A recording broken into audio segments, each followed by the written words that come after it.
Wasserman and I went to the Las Vegas meeting, and we were able to get a resolution put through for election protection. And so we've been trying to leverage that within the DNC just to make sure that they're understanding what all of the problems are. And we just got a huge victory actually in New York.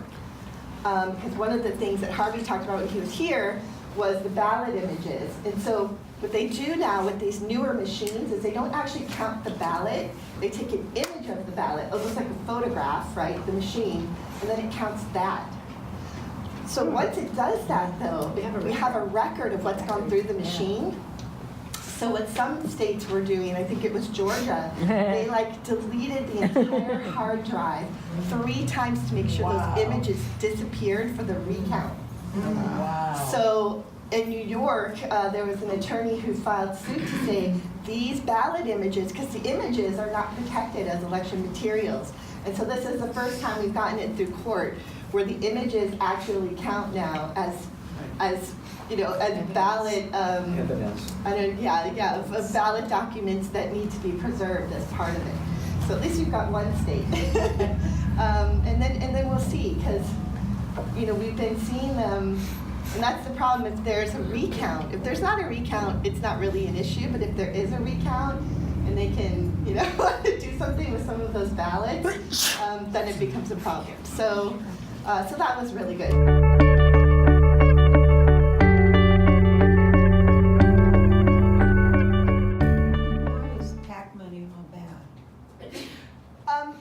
We do take PAC money, we just don't take it from entities that don't match our values. Thank so you. gun manufacturers have a PAC. When you said right? it sounded like we don't take PAC money. No, but yeah, you so, do take it from. Right, so we don't take it from gun Thank manufacturers or people who Thank are, you know, trying to get rid of choice. Or so if it doesn't match our values, we won't take their PAC money, and that way we're not like, you know, bought. We don't look bought.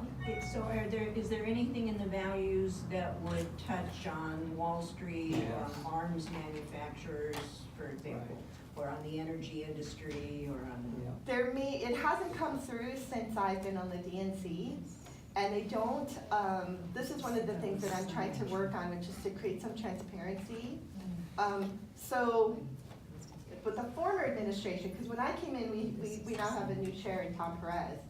The former administration, they not only didn't sort of disclose these resolutions that were coming through, but if someone actually put them on social media, like there was a woman who put them on Medium, you know, I don't know if you've ever been on Medium, but it's just like a blog, and you can go on and look at articles.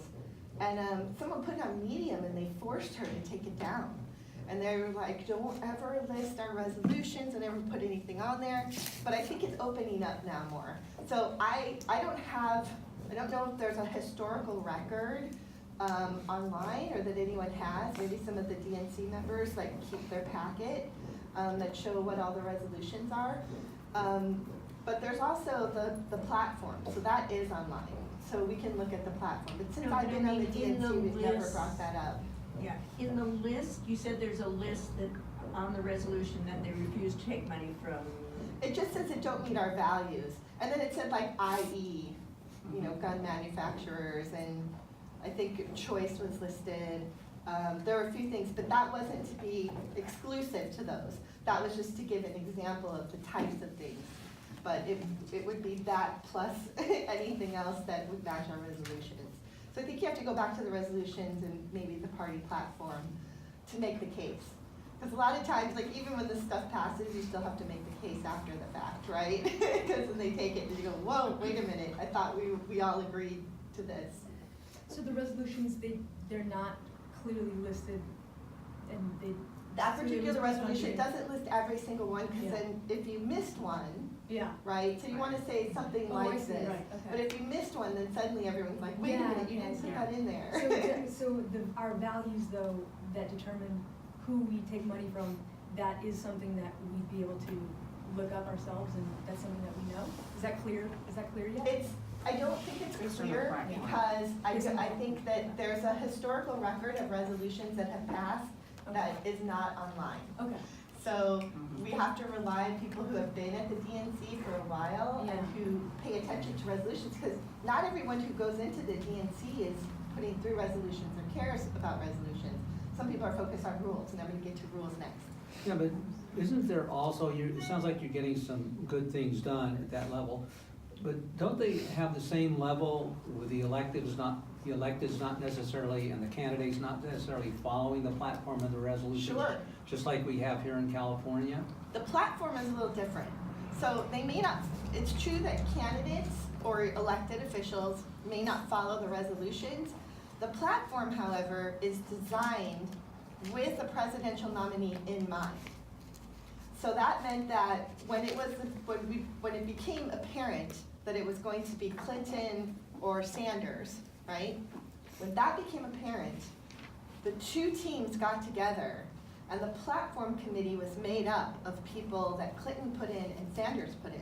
So it's really those two presidential candidates that were able to say. Right, yeah. So by the time that we're finished with the convention, that platform will be the platform that the presidential candidate runs on. So that's why it's so important.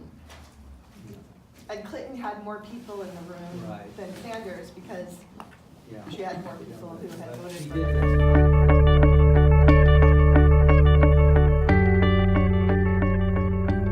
I have two questions. One of them is, for a long time, the California delegation got very little support within the national. Has that improved at this time?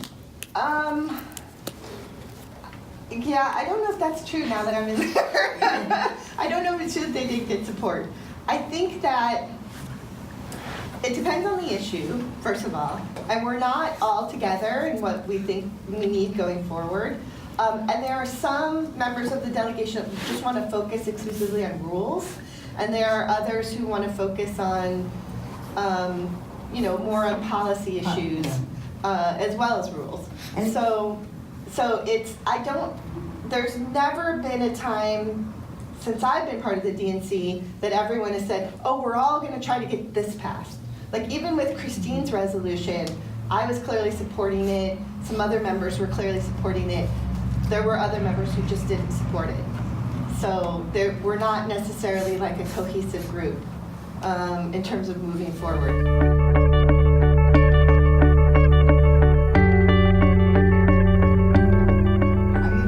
Do you exclude money taken from the private charter schools? I don't It's a big think so. issue here in California where $8 million is going to one candidate, Via Ragosa, Yeah, from the private charter schools. right. I don't think charter schools is something that's necessarily on the radar right now, but we can put it on the radar. And we would do that, again, through resolutions. We could say that, we could make a policy statement about charter schools and then show that Private because we don't agree with charter schools and how they're, taking money away from public schools, that we don't agree with that. And then we could extrapolate that to say we really shouldn't be taking money from charter schools. It's a lot of money that we give up in California not taking money from charter schools. So good for us for not doing that. We also, interestingly, I just found out, don't take money from Wells Fargo. I was very happy to hear that. Eric, I pinged Eric Bauman. You can thank him when he comes. But I pinged Eric. I'm like, are you watching this whole thing with Wells Fargo and the teachers union? And he goes, oh my God, let me see if we've ever taken money from them. And then he said, oh, thank God we don't take money from Wells Fargo.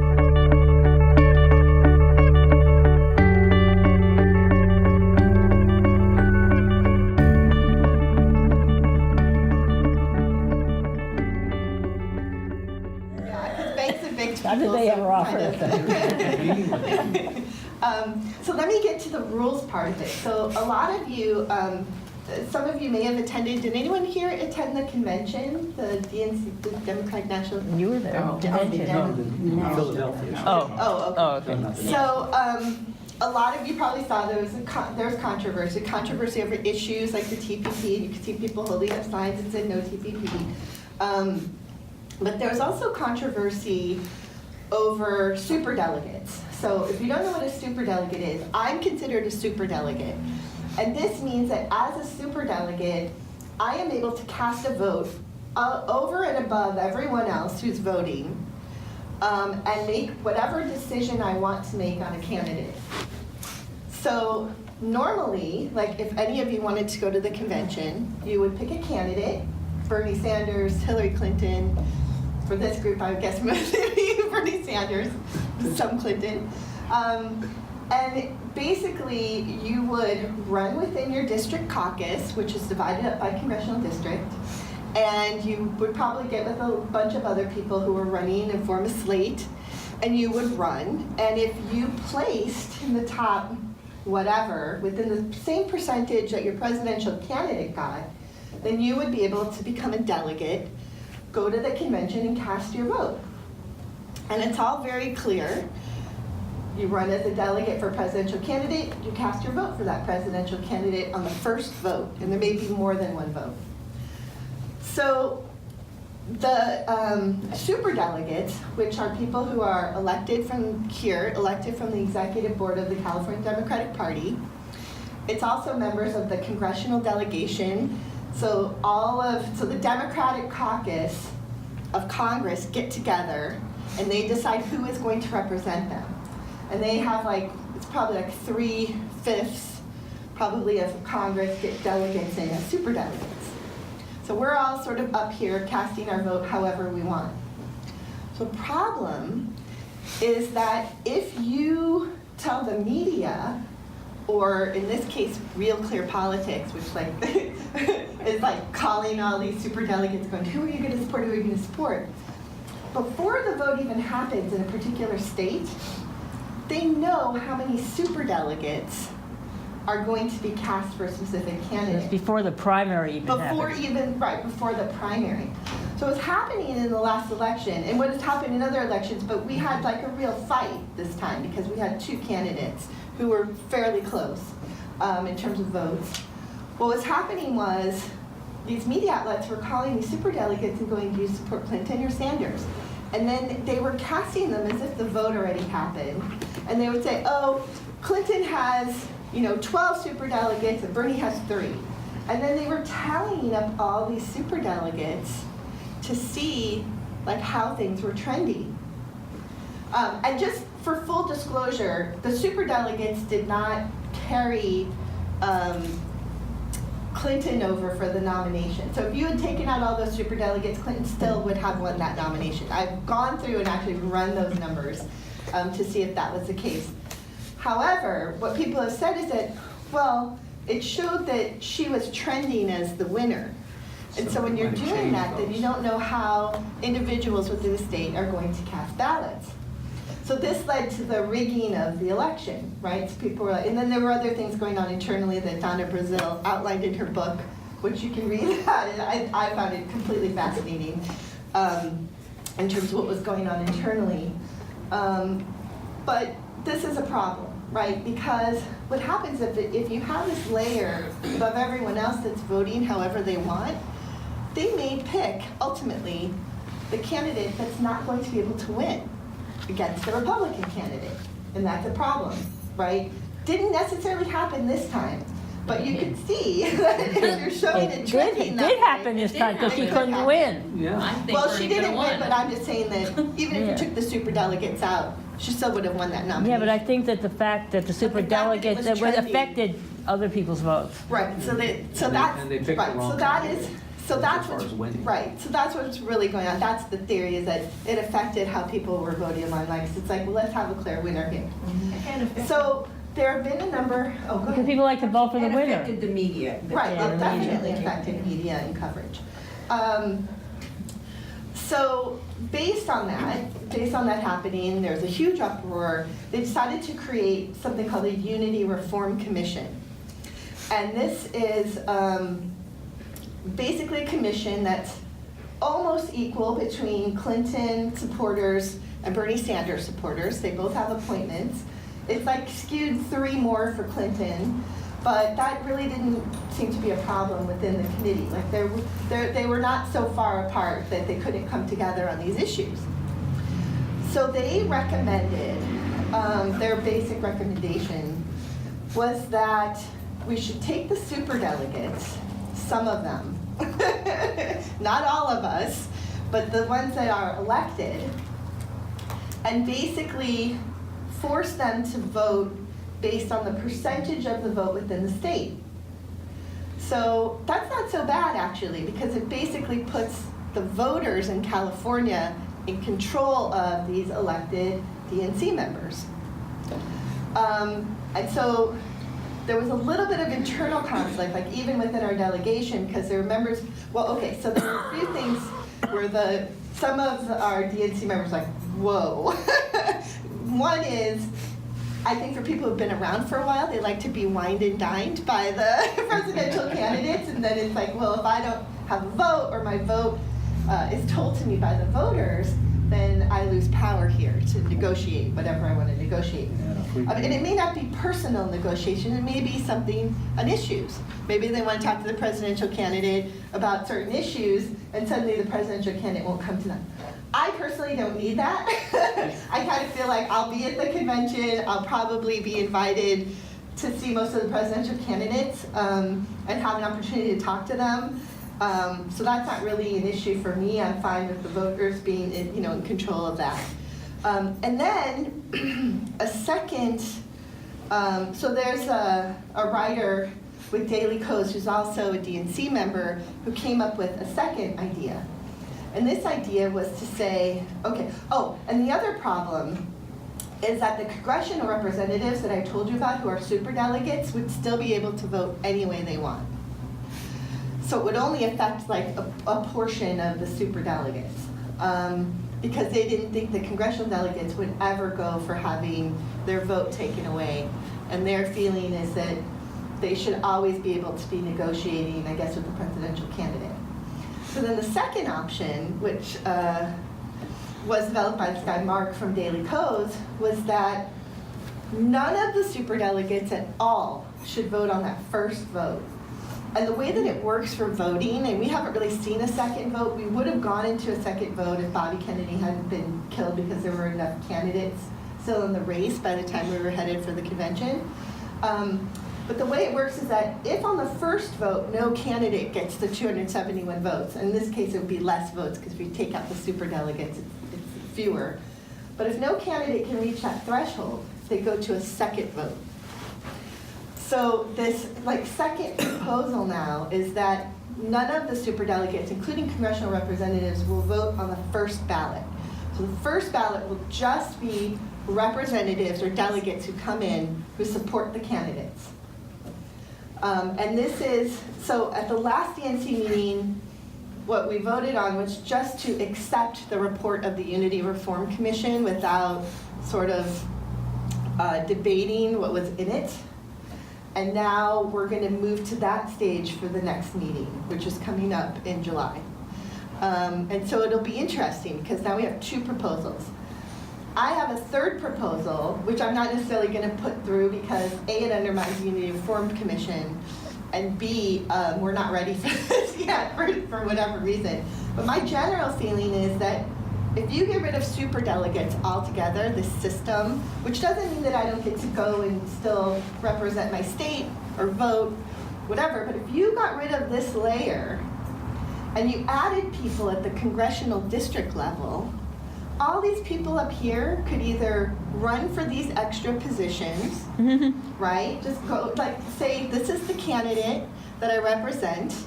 I'm going to be a delegate for this candidate. That to me seems the way to do it with the most integrity. And then I'm going to go and cast my vote for that candidate. And if you get rid of the people up here, you could still keep the same number of voting delegates, but you could force them to either run within their congressional district caucus, or every candidate has a certain number of at-large members that they can appoint to be delegates to vote for them. So when I went to the convention, I went as an at-large delegate for Bernie Sanders. So they could do that if we could keep the entire system we could have an entire system with integrity as opposed to all this kind of messing around. Because I have a feeling that if I'm a presidential candidate and I'm a very smart presidential candidate, I am going to try my best to make sure that there's a second vote at the convention. right? Because once the second vote comes, the person who has the superdelegates is likely going to win. So that's my worry. Shayna. My theory, I think the reason the superdelegates were created was to prevent elected officials from running at the grassroots level. Because we've seen this before in, I think it was Brad Sherman's district. There were 4 men that were eligible, that there were 4 spots for men, and the top 3 vote getters were elected officials. Right. They were assemblymen. And I think that takes away from grassroots being able to be elected into those positions. Yeah. So instead of eliminating the superdelegates, still give them a seat at the table and they automatically go, so it's not going to affect how many grassroots go. But let's take away that fact that their vote carries precedent over the others and make it an equal vote with everyone that's elected. So they're superdelegates in the sense that they automatically have a seat, but their vote doesn't carry any more weight than anyone else that's going. Right. And the only reason it carries more weight is at this point is because they can decide which candidate. So they can go, yeah, maybe I'll be for Clinton, but I don't know, I want to. And so because of that, and also because of, the media is going to be the media, and they're always going to be doing surveys, and They people should are always take a going vow to of be silence as antsy. well. Yeah, exactly. Gag rule. Yeah. But I thought about that, which is that, you don't want congressional representatives taking on that. But like I said, the candidates have at-large, and it would also increase the number of people who would actually be taken from each district. Because if you get rid of all of these folks up here, right, then all that means that you could open up a huge number of spaces at the district level. Yeah, And but then that the means in people my running. district, I would be running for DNC delegate against Adam Schiff. It's Yeah. highly unlikely I would win against Adam Schiff, but if he automatically had a seat, then there would be a better opportunity that I could Yeah, have but a seat as well. he would just get the most votes, and then the other people would also be Yeah, because elected. if you're He'd only also be adding only one 4 of more them. slots there, that's what I'm saying, is that it would trickle down, but I'm just saying that it would have more integrity. So we would know that Adam Schiff was supporting a specific candidate, and that's the candidate that he's going to represent. And if, another candidate is the one that emerges, then, then that's sort of how it shakes out. But I will You're say right, too, they're not ready. yeah, so the superdelegates were created in the 1970s, and it was really because of Carter. So they didn't like Carter. They didn't want Carter to get the nomination. And so they're like, look, if the delegation, if Carter can organize and get all these people in, we want people above that to be able to say, no, he's not electable, right, for 1980. No, he's not electable. We want to be Anybody able was. to take that away from this candidate. So it was actually meant to stop insurgent candidates that they thought could not get elected, interestingly enough. Yeah, everything so- backfires in the end. Yeah, but there was a time in history when you did, as a congressional representative, you did actually have to go and you had to run and you had to convince people to vote for you. And it'd be interesting, I think we should look and see what that looked like. But I do recognize that as a huge problem, which is that, I don't want to necessarily go against a congressional representative, and I'm sure the congressional representative also doesn't want to be in the position of running against their Exactly. constituents to get these spots, although they do, 'Cause right? I vote. I Although vote they next still time. do, Yeah. right, although they Yeah. still do. So I do recognize that is definitely a problem. But maybe they just get the at-large spots, because those are meant for party leaders. Yeah. And maybe we could just increase them, so that then but this is long off, because right now there's really only 2 options on the table right now. Mike? Yeah, so I'm having enough trouble understanding how delegates are elected to the CDP. Okay. But anyway, the national, We're just elected by now the I'm elite even board. more confused. So I have 2 questions. Number 1, regarding the national. How does the selection of delegates to the DNC relate to the primaries, number 1? And number 2, weren't you elected at the California Democratic Party convention? So, but that still but you're Yes. still considered a superdelegate? I was not elected at the convention, No. I was elected by the executive board, I see. which is about 330 members. Okay. And those are all like caucus chairs, appointees, people who run in ADEMS for e-board, so that's 80 people. So that's why you were considered a super. Right, so I had enough, just enough people on the e-board voting for me that I was able to win and go in as a delegate. And then the other question, how does the primary affect the selection of delegates? Yeah. So based on the percentage, okay, so let's say we're in California, it's Bernie Sanders and Clinton, or candidate A and B, and candidate A gets 56% of the vote, and candidate B gets 44%, or less, right? Because then there'll probably be some other candidates out there as well. So based on that percentage, that's the percentage of delegates that will go to represent that candidate to the convention. I see. So they try to keep it, as equal as possible. And that's where then but the superdelegates can skew it. Because the two can, and again, the last convention was only controversial because Clinton and Sanders were so close, right? Because if you're not close, and this candidate gets 70% of the vote, and this one's, the superdelegates are not going to make a difference on the balance, right?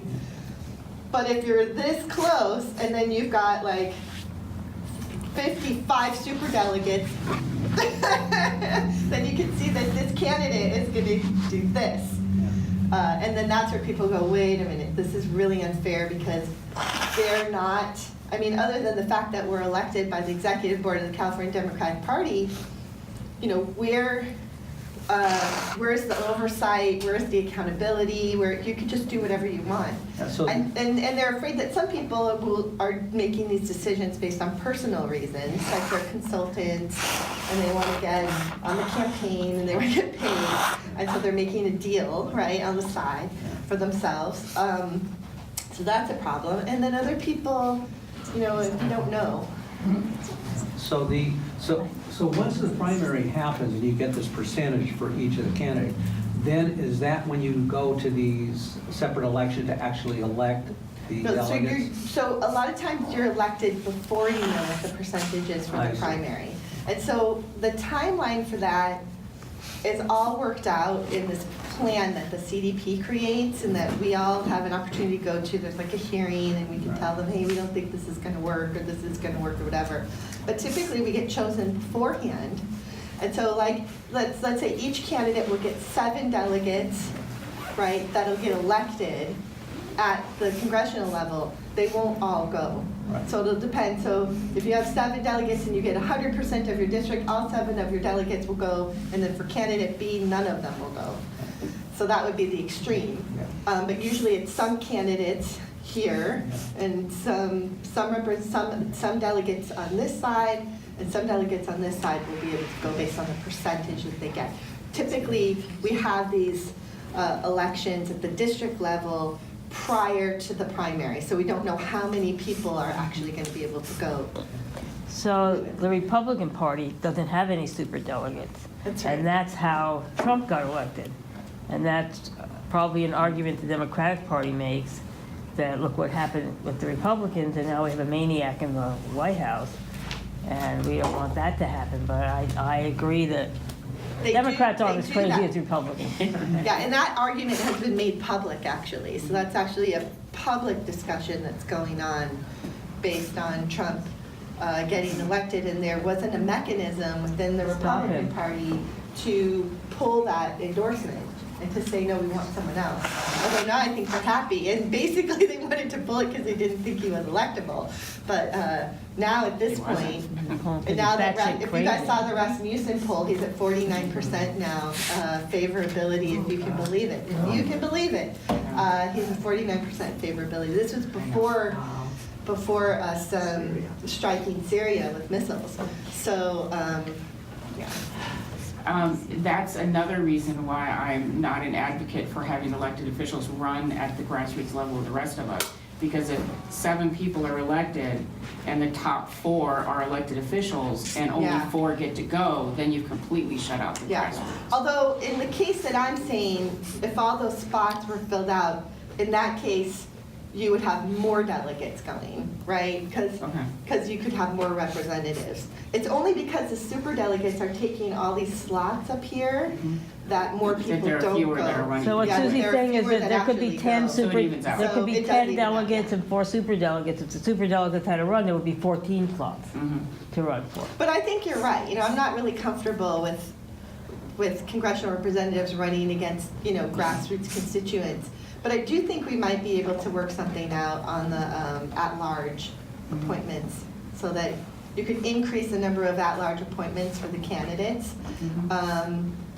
And it could be fair, right, in terms of the number that they get. But that might work out. There has to be another way to do this with integrity, where people just don't get to make a decision on a whim.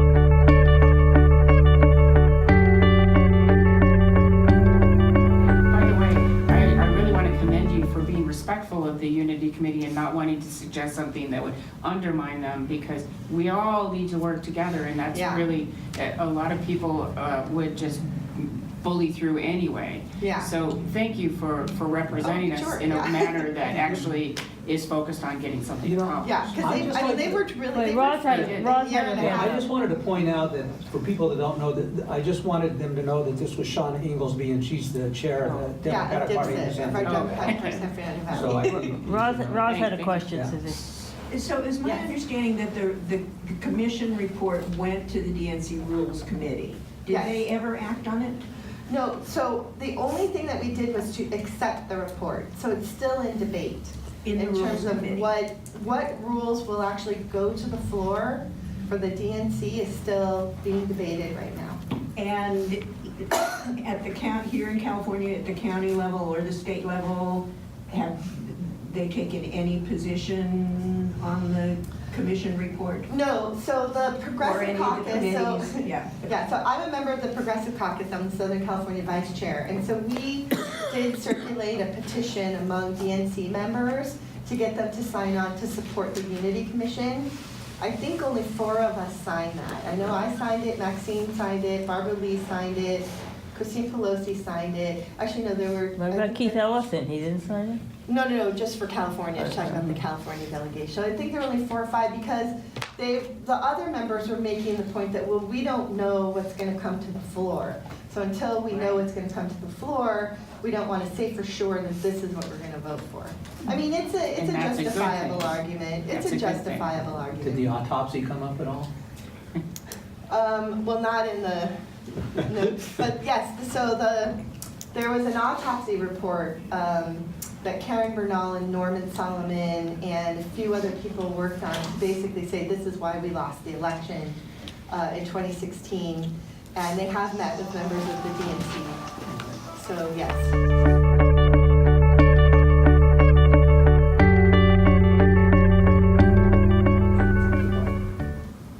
So, Susie, how will the new census affect our numbers? So I'm really concerned about the census. Yeah. As you know, there's a question on there about status, about legal status of people who are here. We're supposed to be counting all of the residents, people who are here, living here, whether they're citizens or not. And so there's going to be a question. Is that for and sure? even though, Is that for sure? I didn't think that was It's- for sure yet. well, this There's is what they're lawsuits saying, It's right? being This is what challenged, though. There's This is what they lawsuits. want. Yeah. What the actual decision is going to be, I don't know. But they're also underfunding it. So I work with, I work with people who are homeless and low income, but particularly for people who are homeless, people who may be living in hills here, people who, they're all counted in the census. But because it's underfunded, we likely will not be counting a lot of people who are homeless and live on the street. So I've been getting elected officials to, monitor this, and there's going to be a sign-on letter within the state of California, basically saying that we need the funding to be able to count people who are homeless and on the street. And it may be, because I know that people have been pinging Governor Brown, it may be that we can backfill some of the money that we're not getting from federal to make sure that we're counting people who are homeless, because it not only what it really impacts is how much federal money we get, right? Because if we're undercounting, and particularly if we're undercounting low-income or homeless populations, we're not going to be getting the federal We could lose a funding that we congressional deserve. we could lose a congressional delegate too. Yeah, we could lose, exactly, we could lose a congressional seat. That seems like, one can make the argument that Proposition H should be, funding for that could go to. Well, so that's, Is it so essential H and maintenance? HHH sort of work together, but that's for building and then Yeah. services. For building, Right. okay. Yeah, so it won't, I don't think we should use it for the census, because that money typically comes from the federal government to the state, and then the state funds the census from there, based Okay. on money that they get from the feds. Is there any opportunity to use volunteers to count the census? That's what I was gonna say. Yeah. Yeah. Actually, they'll pay you to. Well, but if there's no So funding, there's if there are grassroots organizations who are willing to put their resources in. Right. The only issue is that, so there's a huge training protocol that they have. So you'd have to go through the training, obviously. But I'm not sure if they also pay because of accountability. Like the person who's getting paid actually has a job and there's an accountability. And if something goes wrong, then you can go back to them and you can, look at what's gone. Whereas the volunteer could just disappear. They could just go, oh, my aunt's sick and I have to leave and I'm done. That kind of thing. So there may be an issue in terms of accountability.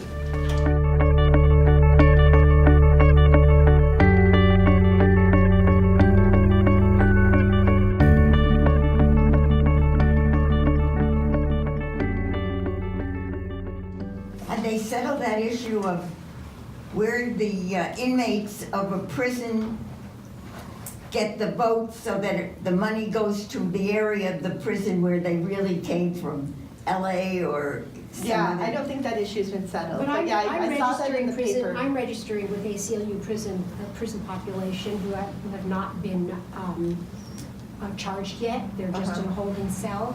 And we write on that, if they don't have an actual address, we write the closest location to where they are, like Right. LA County Jail. Or where they came from. you mean. Or if they, Yeah, yeah, 'cause- yeah. Yeah, because they could get, so the issue here is that if for some reason you're incarcerated, a lot of times as they don't keep you in the jail or prison that's close to where you used to live. You could be out somewhere in Central California even though you came from LA. And so we would be undercounting LA if we counted them as a resident of the area where they were transported to, where they had no, they And had that no makes say over where they were the gonna be. populations in these red areas of California look Yes. big. Right, and so, right, exactly. So we could even potentially lose a congressional seat, we would definitely lose funding. There are all kinds of little things. But going back to what Shana was saying about people moving, into these rural communities, take them even redder. If you're Yeah. increasing the population, they're in red districts and decreasing it in the blue districts, you can see what We're happens. gonna have to split California then. Yeah. Do you think that's something that is done intentionally, locating prisoners in certain districts? I don't think anyone's Yeah, looking at 10 years down the line for the census. I think it's just the outcome of that. Yeah, I think where they place prisons also, it has to do with funding issues, has to do with the sheriff's department, has to do, there's all kinds of things that go into where they decide. Typically though, it's not gonna be in the middle of a big city because A, you don't have the space, and B, there are so many people who would complain that the prison was there and was devaluing their property or whatever, that they tend to be out in the middle.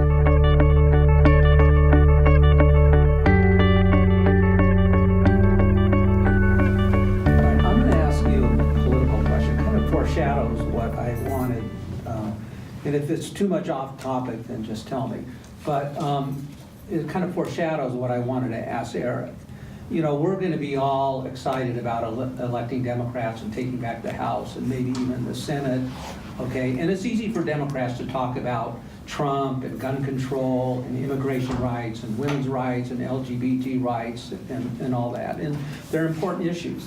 But, you know, the corporatization of America and the second Gilded Age are the result of bipartisan efforts. Democrats still support the underlying arrogant, hypocritical, and foreign philosophy in our foreign policy, which is primarily for access to resources. I'll get to the point in a second. Which is for access to resources and more profits, and has led to a permanent war economy. So we want to get Democrats elected. How are we going to get them to stop putting corporate interests over the public good? I mean, do you think Eric would be willing, at least in California, to start getting our electeds to start talking more about that and to start changing how they vote and what policies they support? Do you think there's any chance of that? What's going on at the national level? I think it's good that they're starting to eliminate taking money, but I don't know if that's all of it, and like that one over there brought up, what about Wall Street and what about the arms industry? Yeah. So if you want to affect congressional elections and the candidates that actually get funded, we need to change the way the DCCC picks its candidates. Yes. Because the DNC is not allowed to pick candidates ahead of time before a primary. We're just not allowed to do that. It's after the primary and after the people have spoken that we can actually say, okay, so resources now can go to this particular candidate. However, the DCCC does do that. And so the model for the DCCC, which I just, I've been in the Democratic Party now for 11 years, and didn't know this until a few years ago. But the model really is that if a candidate can raise a lot of money on their own, they become like extremely favorable to the DCCC and the people who invest in the DCCC, right? So the DCCC has people who actually give money to them for a specific candidate, but they want to know that their money isn't just going to be wasted. So they want to know that a candidate is viable. And the way that they tend to look at whether or not they're viable is if they can raise money. Yeah. And so that was really because I know a lot of people were upset the last election about Brian Carforio being put into that particular race for CD25. And one of the reasons was that, and I know that the DCCC wasn't really making that decision in the beginning between Lou Vince and Brian Carforio, but I know that one of the reasons that they decided to go with Brian was because Brian could raise money and Lou was having a really, really difficult time raising money. So if we want more progressives, we need to make sure we can help them raise money. And so many, I know we have the Bernie Sanders model of like low donations, but I can tell you there have been a lot of progressives who have run in the state of California who have not been able to replicate that model. It's not sustainable. So it's up to us as progressives to make sure that they can raise money too. Bernie's model is not sustainable. You don't have enough people that can continue to give that small donations over a large number of candidates. We need to push for publicly funded elections is what we need to do. Yes. So everybody gets the same amount of